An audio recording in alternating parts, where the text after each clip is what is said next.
पाहत बसले असावेत. सोनं शुद्ध करण्याकरिता तांब पितळ काय काय धातू त्याच्यात असतात, पुन्हा पुन्हा तापवावं लागतं त्या मुशीमध्ये. त्या काळात असेल पद्धत.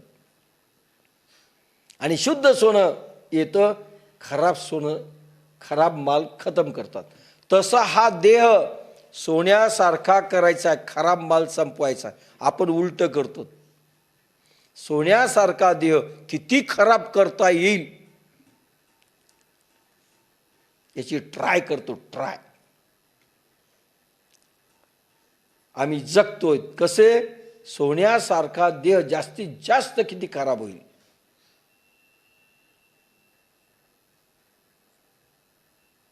न आवडणारे पुरुष आणि बाई पाहिली की ज्यांचे चेहरे पाहू वाटत नाहीत, ज्यांची कातडी पाहू वाटत नाही, समजायचं देह खराब करून टाकलाय, खराब करून टाकलाय. आणि काही लोकांना पाहत राहावं असं वाटतं. लोभस व्यक्तिमत्व, चेतनेचा बहर. अग्नीमध्ये टाकल्यानंतर सोनं शुद्ध होतं.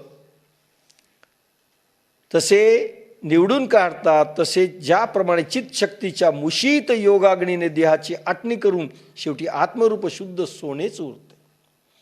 ज्ञानेश्वरी म्हणजे देहाच्या मुशीत अग्नी पेटून, मुश म्हणजे त्या मुशीमध्ये सोनं टाकत असत आणि त्या मुशीला अग्नी देत असत, म्हणजे ते सोनं शुद्ध राहील, खराब माल संपेल. तसं ही मूस आहे सोनाराच्या भाषेत.